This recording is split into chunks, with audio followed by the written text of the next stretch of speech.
Hello, dear friend.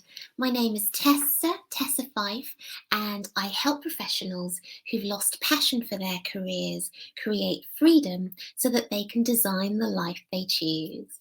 It's great to be here with you tonight live. And for those of you who know me, you probably know that I'm a huge fan of Brendan Burchard. And comment down below if you're a big fan of Brendan's as well. I find his manner of teaching, his delivery, and also his sort of personality. It just resonates with me, and I get a lot from listening to his teachings and reading his books. So if you don't know about Brendan's work, then please Google him. He's a big top high performance coach. Great stuff. Anyway, so I was reading and listening to his podcast, as you do, and this particular one really resonated with me. I know many of them do, but this is basically what I have on my heart to talk about today. So I thought I would just share the sort of highlights from it that really resonated with me in the hope that it might help you. So I've called this video 4 Ways to Handle Stress. Of course, the end of that title should be as taught by Brendan Burchard, but you will get the gist of that as I go through the video. So 4 ways to handle stress, 4 ways to handle stress. What I found really interesting is that, he says at the outset that making the decision in your life that you are not going to be that person who is a constant, stress head, and that you are going to be a person who can better handle stress. That decision alone is huge. And if we can get to a point in our lives where we make that decision and we act upon it, it's going to be so empowering and just so brilliant, because stress is linked to so many different things. And most importantly, stress is linked to illness, isn't it? It's linked to so many different illnesses. So I think it's always worth talking about how we can better handle it. Anyway, so the first way that he talks about it's kind of threefold. So firstly, it's about deciding not to be. Deciding, I know it's a bit harsh, isn't it? But true, harsh but true. Deciding not to be a person that's going to be constantly thrown off by stress. And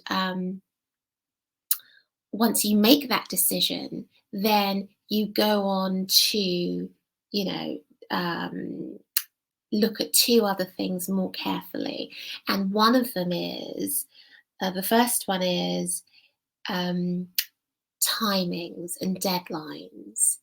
That's often one of the areas, he says, where we can allow stress to creep in. So if there's a deadline to a piece of work, is that the real deadline? Is that the actual deadline? That means if, it's not done by that time, the whole world is going to explode. Because if it isn't, then you want to get the real deadline, because chances are that's going to allow you, a couple more days, a few more hours, maybe even more weeks for you to get that piece of work done.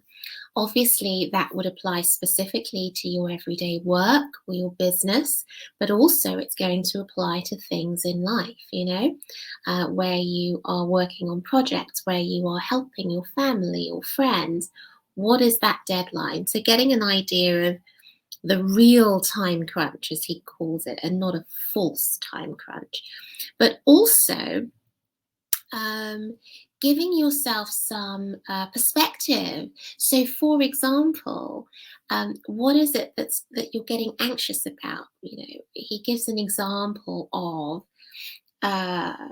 getting worked up because you've got to go and do the shopping. You've got to go and buy some food. at the supermarket. And perhaps if we took a step back, and yeah, many of us may not really enjoy that. Incidentally, I raised my hand up gingerly. It's not something I necessarily enjoy, and it has to be done. And if it gets to a point where you have to get it done and the timing is wrong, then yeah, maybe you could get a bit stressed about that. But he says, well, look at it from a different perspective. Look at what it is that you are allowing yourself to get stressed about. How important is that? You could flip it and say, well, instead of me getting stressed about the fact that, oh no, I've got to do the food shopping, flip it and say, well, my goodness, aren't I lucky that I can have access to food so easily? All I have to do is drive here or go there or go to my local vegan store or go to, one of a choice of 5 different types of supermarkets.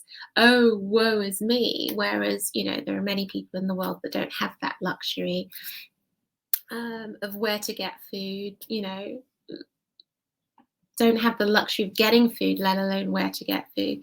So put some perspective on this thing that is causing you stress. Yeah.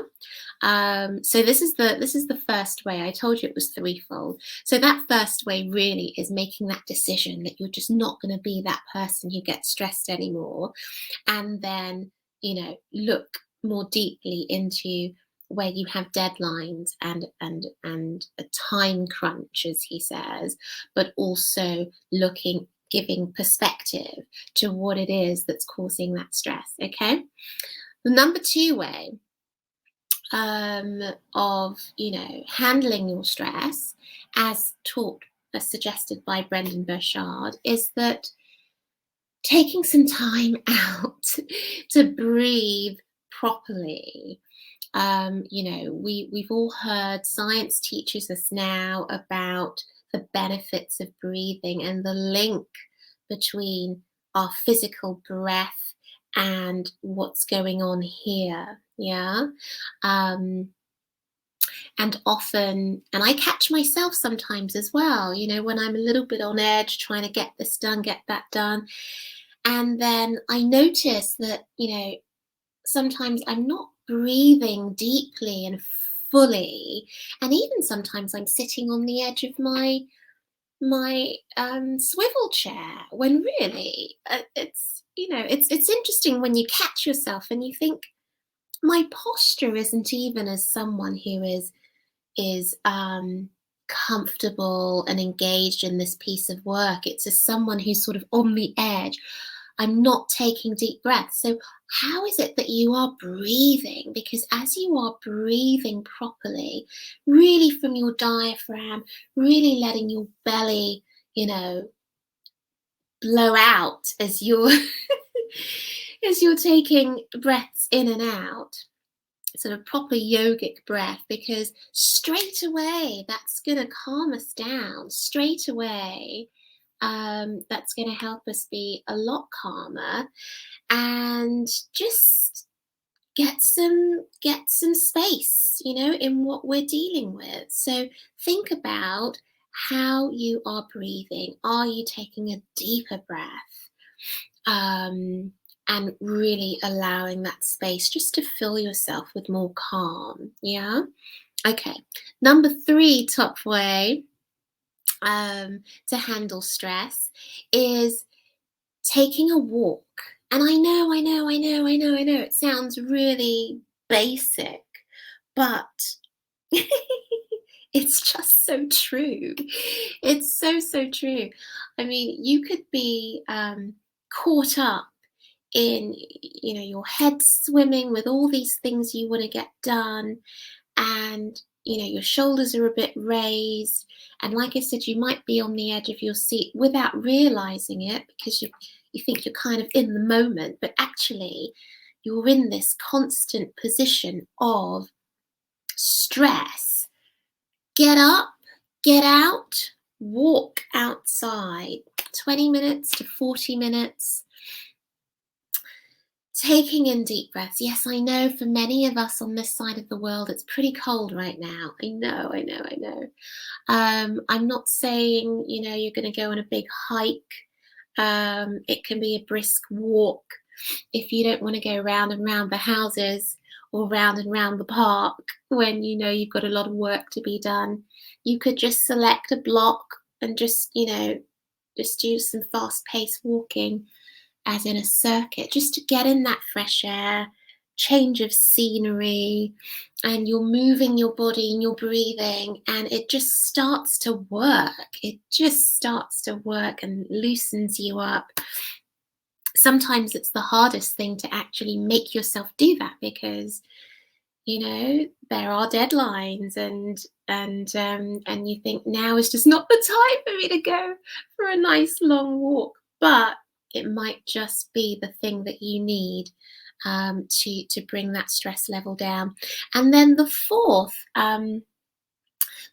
way to handle stress, according to Brendan Burchard, and his lovely, lovely way of getting us to improve ourselves, is getting organized.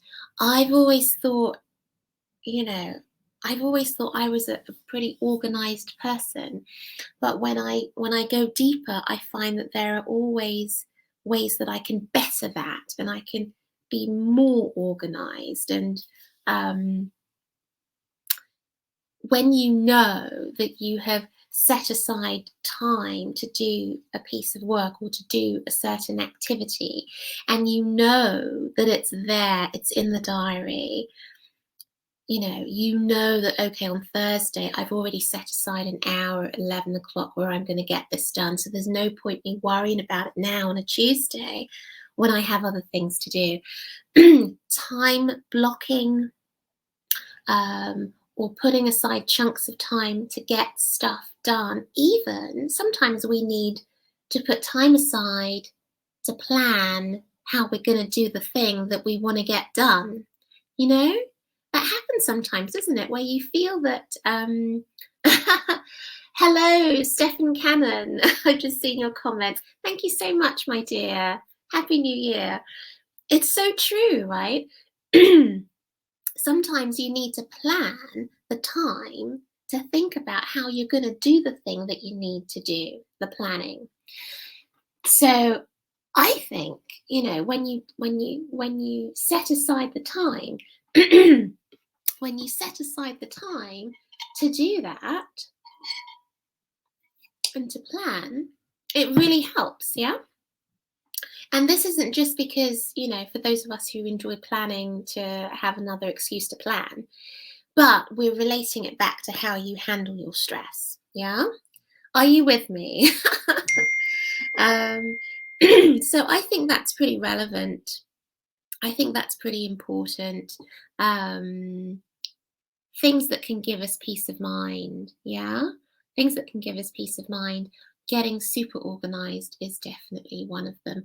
I know that I feel better when I have planned out the topics that I want to talk about on a live video or on a recorded video on my YouTube channel. I feel like it helps me to get more into flow. Yeah. I mean, there's so many things that occupy our time, but that's one thing we can get good at, getting more organized, because in turn, it's going to help us with the stress handling. Yeah. Okay. So those were my 4 sort of headlines that I got from this amazing podcast. So comment down below. Let me know what was your biggest takeaway. Comment down below. Let me know what was your number 1 takeaway. I'd be really interested to hear that and to read about that. Maybe you have your own awesome top way or top tip on how you handle stress. I would love to hear about it, because if we can become people who handle this element of living in the world that we live in a better way, then I think that's really going to help us. It will certainly help me. So There we are. I hope that you got value from this video. I hope that it's given you some food for thought. If you would like to know a little bit more about what I do and, how I build a business online, helping other people with their financial situation and also in developing themselves to be a person of better all-round health, then go over to tessafyffe.com/info pack, tessafyffe.com/info pack, and you can download some information which may be of interest to you. If you have any other questions, send me an email at email@tessafyffe.com. I love connecting with you and I love reading your messages and your comments, so send them all through. And I look forward to connecting with you on the next video, which will be next Tuesday with Tuesday Live with Tessa. I know it's a bit corny, but I love it. All right then. My name is Tessa, Tessa Fyffe. I'm sending you my light and my love. Stay safe. If you're in this part of the world, stay warm. And I will see you on the next video. Bye.